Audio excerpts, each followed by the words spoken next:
The information provided on this podcast is intended to be educational and informational only and is not considered to be formal legal advice. The listener should not take or refrain from taking action based on its content. Any listener in need of legal opinion upon which to rely in decision-making should consider formally engaging an attorney to review relevant facts in detail and examine the pertinent law as it applies to those facts.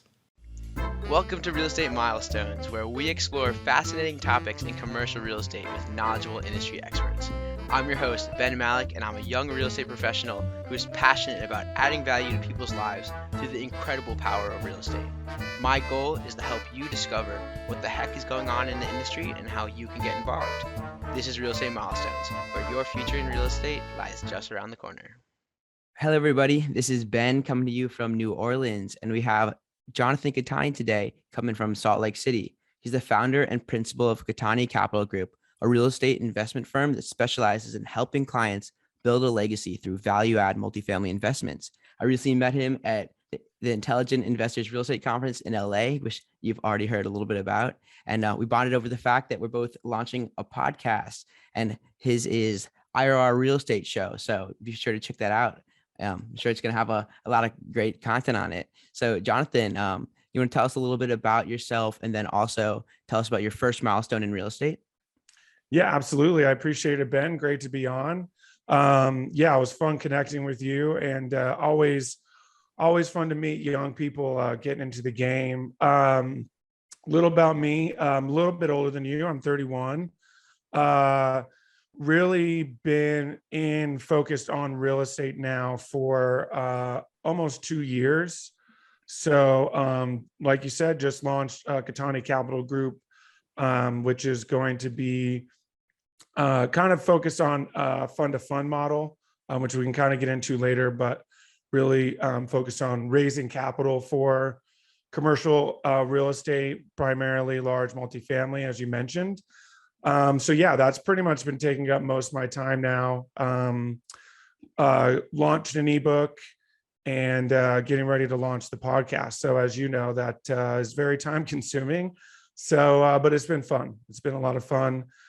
Let's see, you mentioned my first milestone. So first milestone came last year. I got to be the capital partner. So essentially brought the capital to a deal, actually for a deal here in Salt Lake City, it's a land entitlement, which is basically where you take a plot of land and work with the city to get it entitled to build, in this case, a multifamily building on it.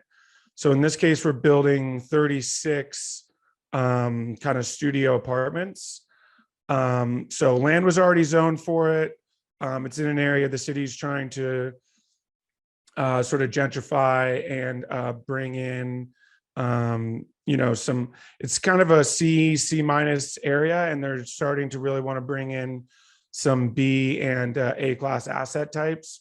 So that actually closes in almost a month from today. So that will be really exciting that I'll officially have completed my first real estate deal. Yeah, that's really awesome. Because I mean, this is something that not a lot of people might know, but like you have a plot of land and all you change about it is like behind the scenes, a legal aspect of it. And it already increases in value without even building on it or changing anything about it or change the operation. So that's like something to think about. Like, it's not all just like building and developing. Like there's so many aspects and like a lot of ways to create value. That's you might not even be able to see it with your eyes. You're exactly right. In fact, we won't even do any of the development. Won't even put a single shovel in the ground. We complete all the entitlement work and then sell it to a developer already with permits and everything ready to go, which the farther you go through that process, the more it costs the developer, right? So some developers, may take it from us, halfway through the process, but in this case, we got all the way through it. And it'll be a nice profit in that sense. So. Yeah. And I mean, another key to that is that a lot of developers take on loans, like bridge loans or construction loans that you have to pay a higher interest rate. So things like entitlement, where you can't really predict exactly how long it's going to take to, get these permits and get these, these things that you need before you can even start building. Every month they're paying for their loan, even if they're not building. So by Jonathan and Cattani Capital working to entitled land, now it becomes more predictable and less risky for a developer, which is somewhat of a riskier side of the real estate, is developing from ground up. So definitely awesome and cool way to get into real estate, create a lot of value. So let's switch to what's Cattani Capital Group doing nowadays.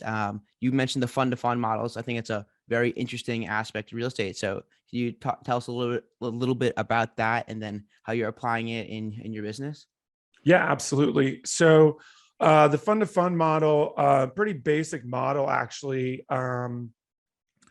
Without getting too into the weeds, essentially what it allows you to do is set up a fund, right? And that fund is a separate LLC, which then invests in a particular deal.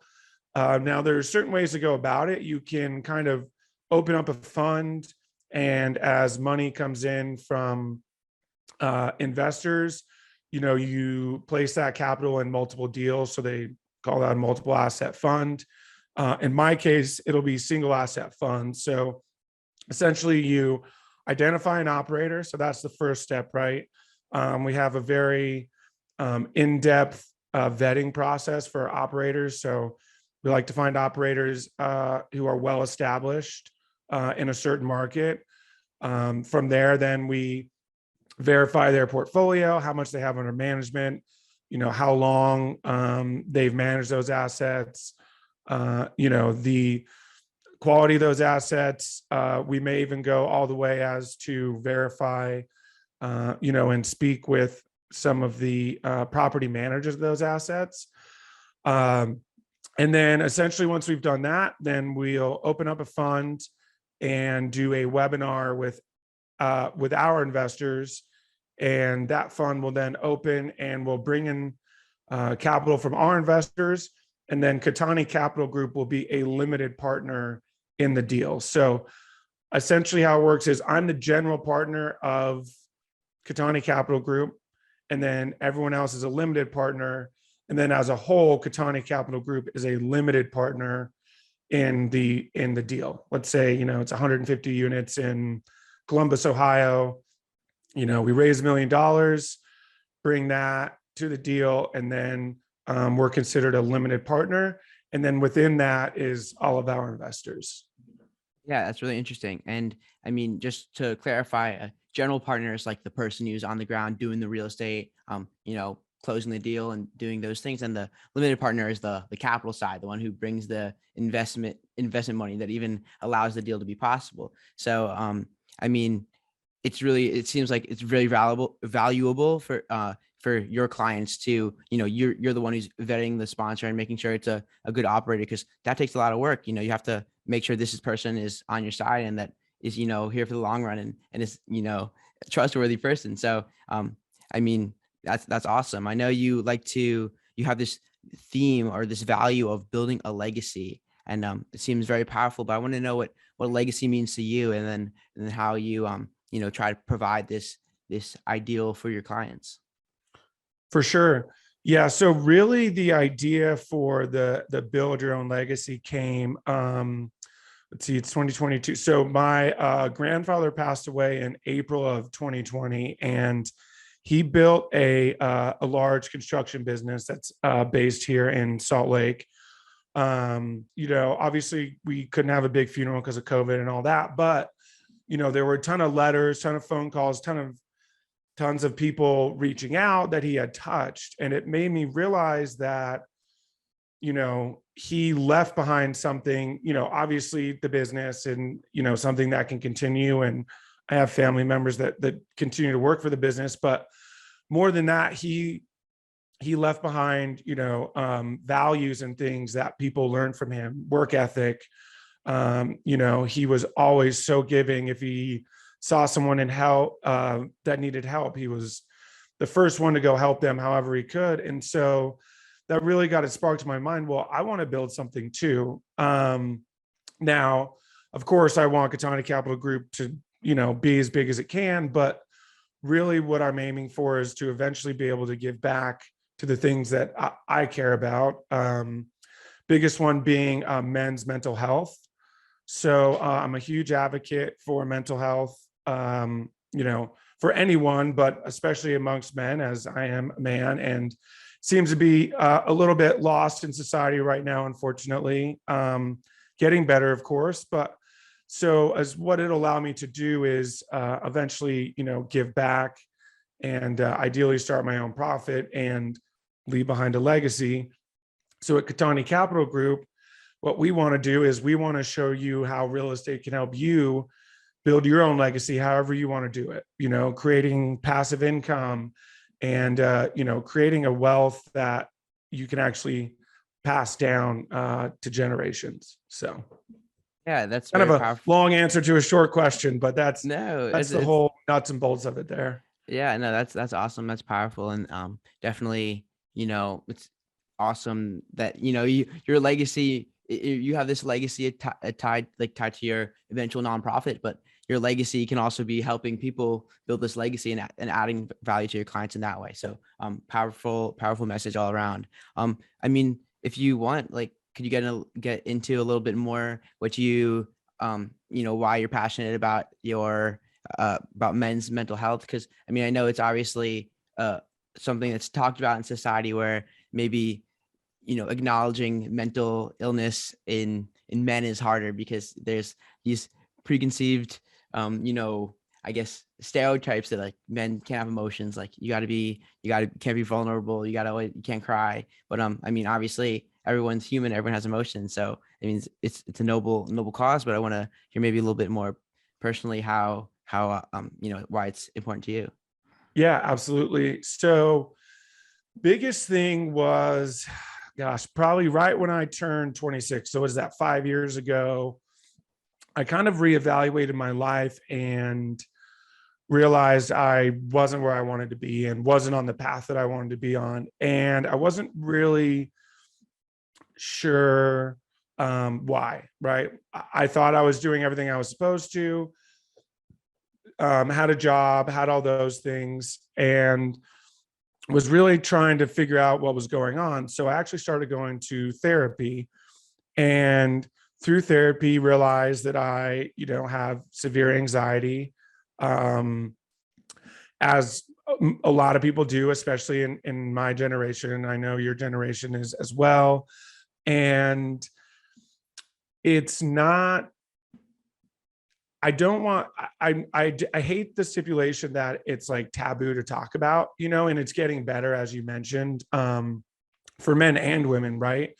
And starting to be more recognized as an actual mental health issue, right along with depression as well. And so a big thing for me was, learning how to cope with that anxiety and recognize it when, like some mornings it's very difficult for me to get out of bed. Other mornings I jump right out of bed, sometimes I love going out into group and talking with my friends, and other times I'm completely terrified, so it was just learning how to manage those situations and manage it. And, I really want people to understand that it's okay, to not be able to get out of bed on time sometimes, or it's okay to cancel plans because you don't feel comfortable going into a group of people. And so I'm a big proponent of that. And I really want people to, feel safe and okay and have a safe space to talk about those things. And so I'm a huge proponent of therapy. I mean, in some form or fashion, I think everybody should look into it, and so that's really where it comes from. So eventually I'd really love to have a nonprofit that really leads people and helps people, get the help that they need, whatever that looks like. You know what I mean? For everybody, it's a little bit different. For me, I'm still in therapy. Had therapy yesterday, actually. So it's huge. And it's one of my favorite hours of the week. So those are really the things that have helped me a lot. And I want to give that back to people. And, certainly money is very nice. And I think for me, money equals freedom. And once you have that freedom, then you have the freedom to choose what you do. And that's kind of the process there for that. Yeah, thanks for sharing. That's really powerful, and it really shows how far we've come. Like I feel like not even too long ago, like you couldn't even say these things on a podcast that's going out to the for public. sure. Yeah. And honestly, there'll probably be people who disagree, right? Like, oh, man up, or, like I'll be the first to tell you I cry. So, yeah. That's funny that you should say, because when you were saying this, I was thinking like, maybe like 50 years ago, like depression was, sadness, like man up, or anxiety was like fear, man up. But like, I feel like if you named your nonprofit Man Up and like took that or just an idea, but like you took that, I guess, kind of harmful, like, not helpful phrase and like owned it and say like manning up is learning to manage and learning to be vulnerable and learning to, acknowledge your mental illness. Like that's what manning up really is. That's huge. Actually, that's a big idea. Yeah. I actually love that a lot. Yes. And you're 100% right. And it is fascinating how I was actually talking about this a couple of days ago, how being vulnerable and admitting you don't know something, or admitting you're not feeling your best, actually ends up benefiting you more than trying to, like power through or man up and not show any emotion. I think that people resonate with you more when you can open up to them, for sure. Yeah. I mean, this industry, and I mean, life in general is all about trust. And like, are you going to trust me if I'm a college student who pretends that I know everything? Or is it going to be more trusting, like, I don't know everything, but I have a podcast where I'm learning about all these things and I'm super passionate, interested, and, like, I'm going to get there one day where I am a complete expert, but this is like, is it much more, and, like being vulnerable instead of just like, pretending that everything's okay. It's like, who you're going to trust more, the person who's clearly putting on a show or the one who's being themselves. And, Absolutely. You're exactly right. Yeah, that's great. So, I mean, we got a lot of good stuff there. We might have just created the next, huge, like nonprofit. I'd have to have you on the board. Yeah. I mean, I'd love to. If that's the name you came up with, it may have to have you on for sure. Yeah, of course. I mean, I agree with the sentiments, and it's definitely a powerful message. So would be a pleasure, guys. You're witnessing history here. So great. Well, going forward, so what are your goals for your business for CCG, and how are you going to take your business to the next level? Absolutely. The biggest goal this year outside of the podcast is just going to be my first official raise, first capital raise under the Cattani Capital Group name. So aiming to raise $1 million this year, identifying some deals. One asset class, obviously kind of the big one is multifamily. I think there's a lot of really compelling things in the multifamily space still continuing forward. I know there's some markets that are crazy right now and finding deals is very difficult, but there's a reason for that, right? Where are people going? I think COVID really opened up people's eyes to the fact that, with remote work, they can really live wherever. Utah was definitely one of the states that relaxed some of its guidelines a little sooner than the others. And so we had, I played golf in, I think, June of 2020. So still in the pandemic, with some guys who worked on Wall Street, but because Wall Street was closed, they couldn't go to the office. They were living in Utah, and they were going to stay and stay through the ski season. And what that's led to now is, the real estate market in Utah is blowing up, especially around Salt Lake City. And you have a lot of that. You've got kind of some tertiary markets like Bozeman, Montana, I think is a compelling place.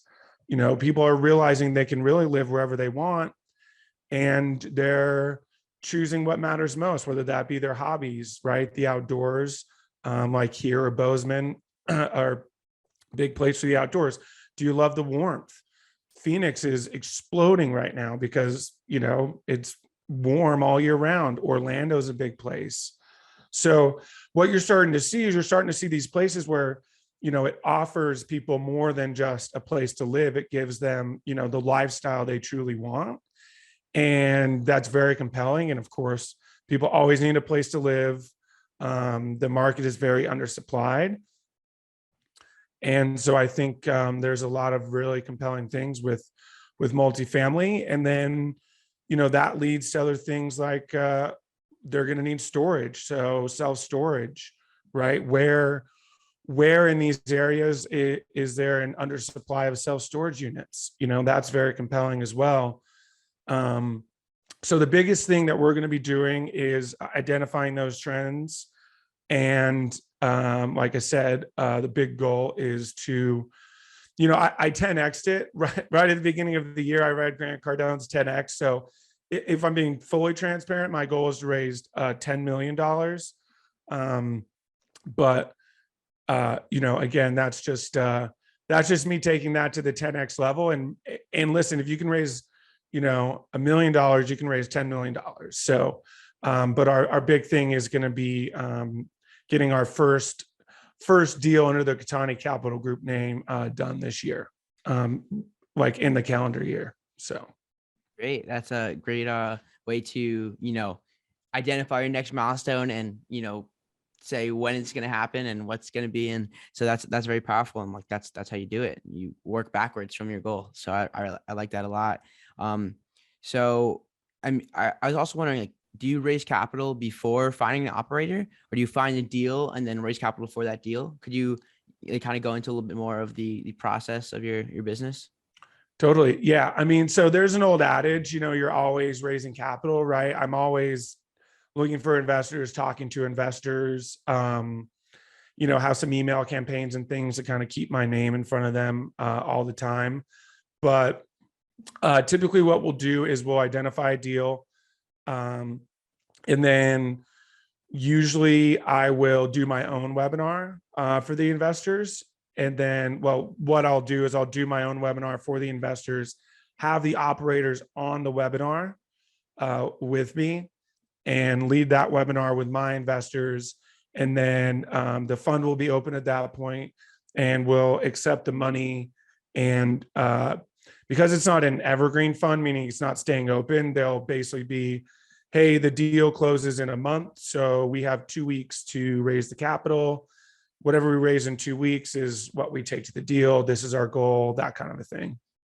Yeah, that's really interesting. And, I was always thinking, like, if I wanted to raise capital and be a limited partner in a syndication, with a group of people, like me not being an accredited investor, and it might being only for accredited investors, like, could that be an issue? Or is it, like, is the fact that you have a different business, like, change the qualifications for being a limited partner? Or, is there any details that we should know on that side? Yeah, great question. So it really depends how the deal is structured. So you have a 506B and you have 506C. Each one gives you a little bit different.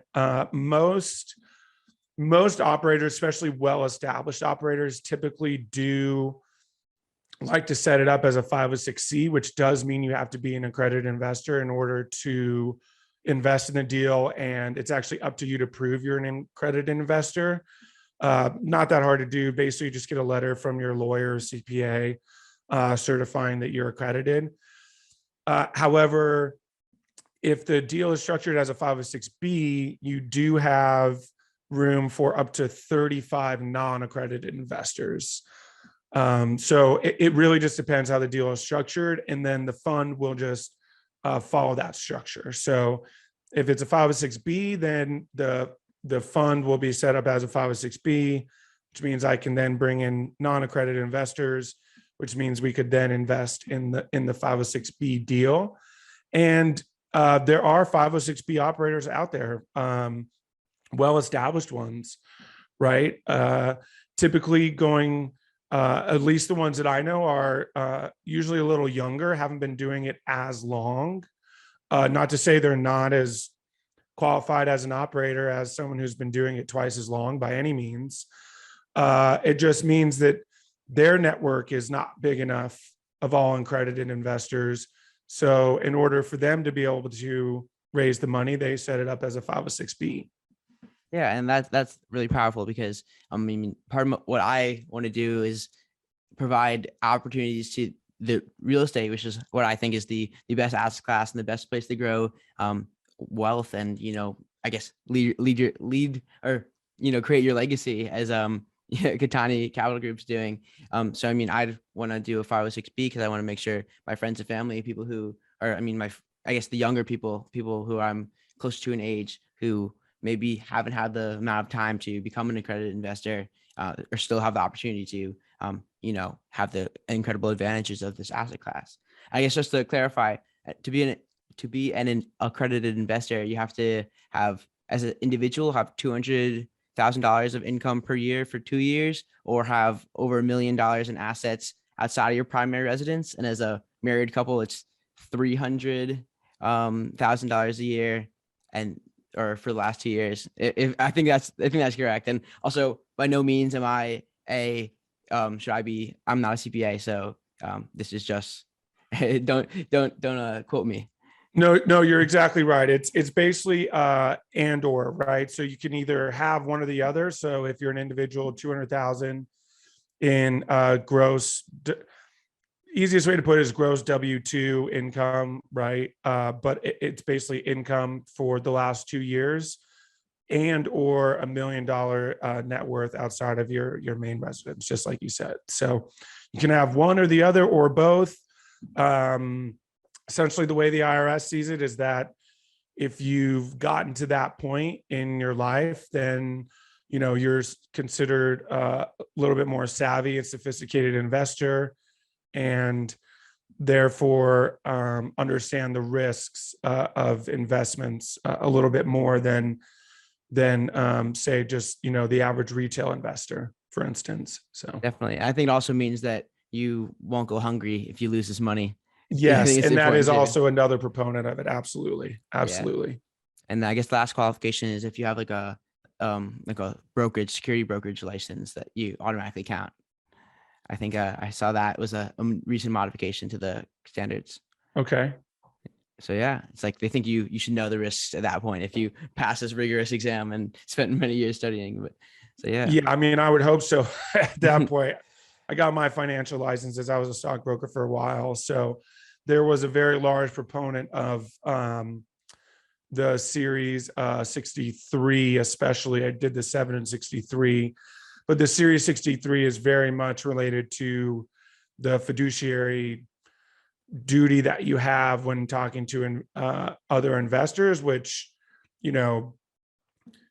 makes you understand the risks as well along the way. So yeah, that's awesome. That's cool that you have that, because definitely helps open up a lot of possibilities, and also do what's best for the investors, knowing the risks. So that's pretty cool. So are you ready to jump into the lightning round?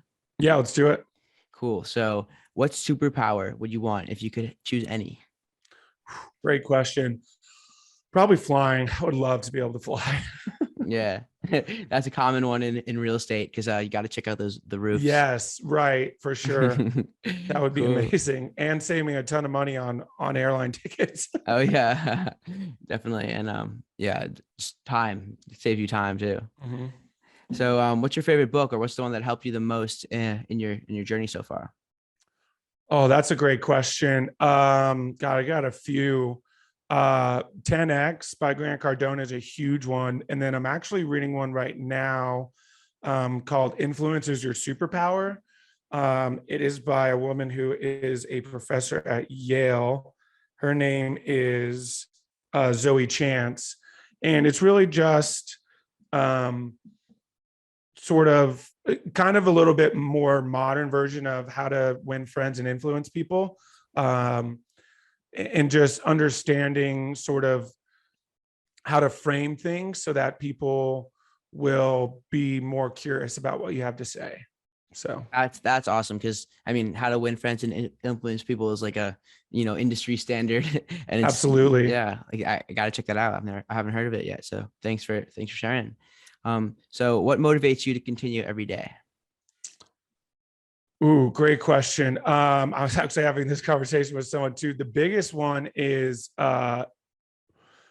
there's a certain lifestyle that I enjoy living. And so certainly some of my fire comes from my financial goals.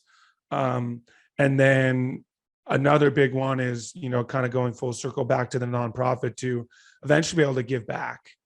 Right now, part of my mentor groups and all of the different networking groups I'm a part of is I'm sort of in the take phase where, people are helping me maybe a little bit more than I'm helping them. And I'm really looking forward to getting to the point where I can swap that and start giving back. Yeah, that's awesome. And I know a lot of real estate entrepreneurs are motivated by helping others. So yeah, I'm I'm right there with you. And I hope to help people with the podcast and add value in that way. That's my goal for how I can make an impact with my current situation. So I yeah, love it. that's awesome. Lastly, what advice would you give to someone who wants to follow in your footsteps? I would say start. I know that's so cliche, and it's, I heard that so often while I just kind of drag my feet about starting. Just start. You'd be amazed how many people in your network may actually be interested in investing in real estate. You may actually be able to go out and raise $100,000 and go buy 5 units or 4 units somewhere. You know what I mean? Just start going to networking groups, meet people. That's really the best advice I can give. And one thing I love seeing is a lot younger people getting started early. You're a great example. There's a few people that were at the conference that are in their early 20s and they're leaps and bounds ahead of me already. So just start. That's all you have to do. Yeah, time is on your side. So the earlier you start, longer you'll get this amazing compound. Yep.